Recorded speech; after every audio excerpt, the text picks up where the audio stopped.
Hey guys, JHoyt here. Before we get into today's video, I want to say thank you guys so much for hitting that subscribe button down below. We've already reached our biggest and best personal record of subscribers on the channel. So thank you guys so much for that. But for those that are brand new to my channel or you just haven't yet, make sure to go down below, hit that subscribe button, turn on those post notifications so you never miss an upload. And don't forget, you can always change your mind later.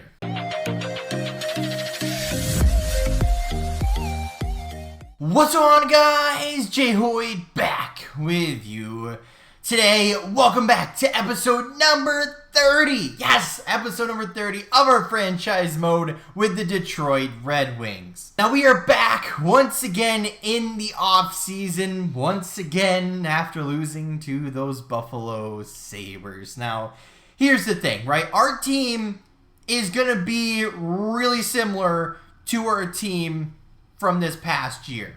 And the reason I say that is because everyone, with the exception of 3 guys, all have contracts. And one of those guys is on RFA.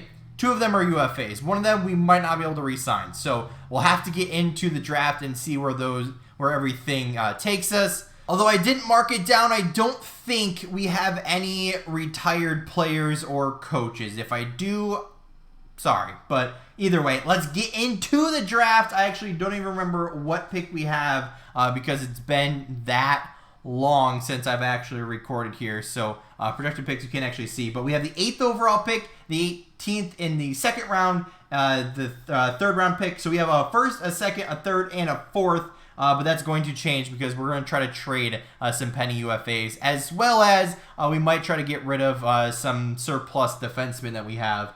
Because right now we have, what is that, 9 defensemen that are all NHL ready and ready to play in the NHL. So we'll have to see what we're going to do with those guys depending on contracts and if we can send them down without waivers and all that fun stuff. But either way, let's get into the entry-level draft and see what happens. So after trading away Gusev for a 7th round pick, we actually ended up getting another forward in the deal as well that we then flipped for another 7th round pick. So we got 2 7th round picks for basically Gusev, and then we traded away Jonas Brodin for another 7th round pick. So we got a few 7th round picks in the deal for trading away some pending UFAs. But here's the problem. So at our 8th overall pick, now, yes, there's going to be some players here that will probably be like mid-7 or mid-60s overall that in 5 years might be on our NHL roster. But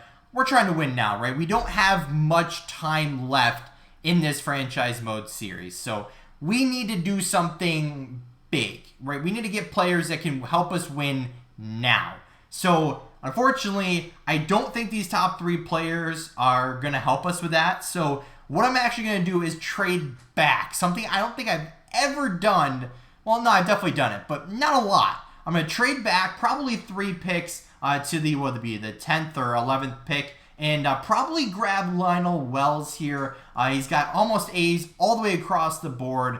Should be more of an offensive or two-way type defenseman. Either that or there is a pair of centermen down here as well with A's and B's across the board, but they may not be ready for a year or 2. So not exactly sure what I'm going to do, but I'm at least going to trade back at least 3 picks to try to get back to Wells. So who is in 3 picks? So Edmonton, I guess. We'll try with them. But let's go try to see if a trade makes sense. Let's try this one. It was just a bit when it was a 7th round pick, but 2 rounds up at the 8th overall pick and a 5th round pick over to Edmonton for the 1st round pick for them, the 11th overall, and the 3rd round pick. Will this go through?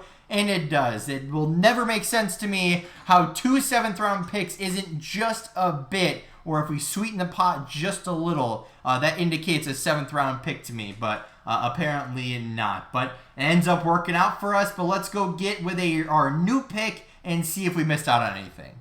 We might end up making a 2nd trade, but we'll get to that one in a minute. But let's go get our guy that we traded back for, if you will, Lionel Wells. What are you saying? Please be a good pickup. Okay, offensive defenseman, 77 overall. top 4 medium potential. I definitely say that one was worth it. But let's go see if we can get one of those centers as well. So we end up trading Morgan Riley to the Vancouver Canucks in exchange for a defensive prospect and a second-round pick. After the draft, nothing really exciting happened after I cut it. So we're going to continue on here. So we got our normal team, right? We got our NHL guys, and we don't really have much else to look forward to because our team's pretty much set already. Unless there's something that's, super good in free agency that we just completely can't pass up, then maybe we'll go for them. But for now,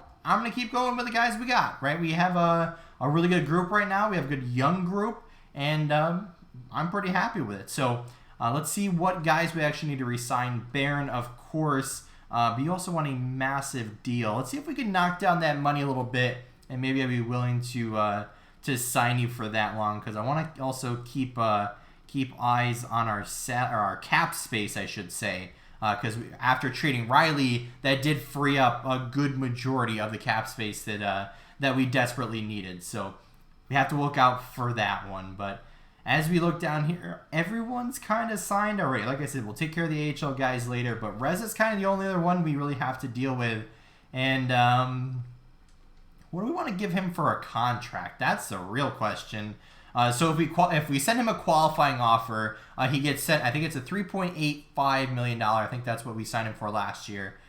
Because I don't really want to sign him to $7 million. Especially, he was worth it last year and the year before, sort of.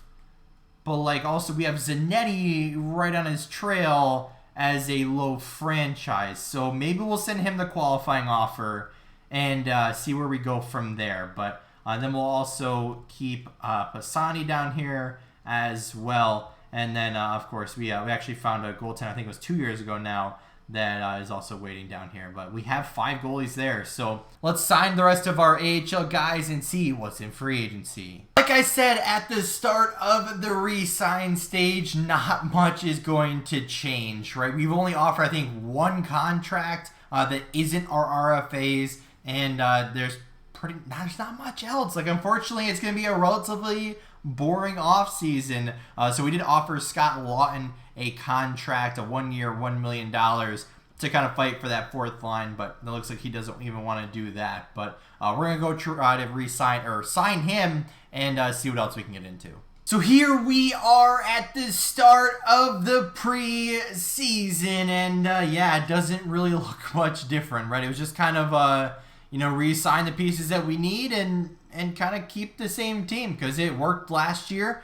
Unfortunately, Buffalo got in the way, so hopefully somehow we can get past them this year if we do end up crossing paths. But it's the same roster, pretty much. A couple of small tweaks to the roster, but pretty much exactly the same, right? First line up forwards, Krebs, Larkin, Barron, Zadina, Wright, and Raymond, Arsene, Norris, and McIntyre.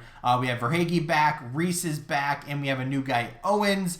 So he'll be taking over for Kupari. Kupari we had to end up letting walk because he just didn't want to re-sign. Ended up going to free agency. Don't know where he went. But either way, we have a bunch of young guys I'd love to try out. But unfortunately, we have a ton of surplus defensemen that we all need to figure out where these guys are going to end up going. So we have Lennon, who was up here last year, Gudis, who was up here last year, Corrado, who was in the AHL, Mann's up here, Marlowe, who was one of those players that I acquired last year, and I don't think you guys even saw that one. Then Glenn Cross, another good young defenseman. So all of our defensemen on your screen are all good and young, but that's not even counting Ekblad or Hannafin. So both those guys got sent down just for now for preseason, but then you even go to the goaltender side, and you have Zanetti and Reza. But then also, if you look at our scratch list, you also have Liston, who was our starter AHL goaltender last year,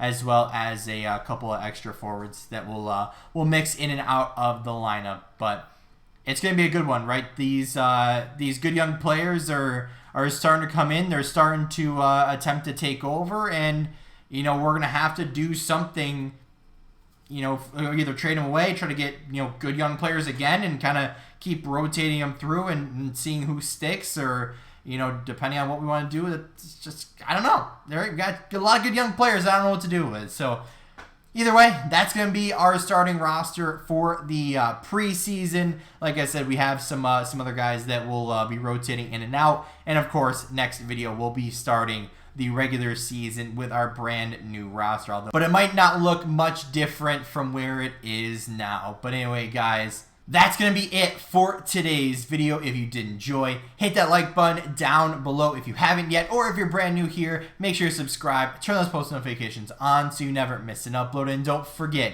you can always change your mind later. But as always, guys, we'll see you in the next one.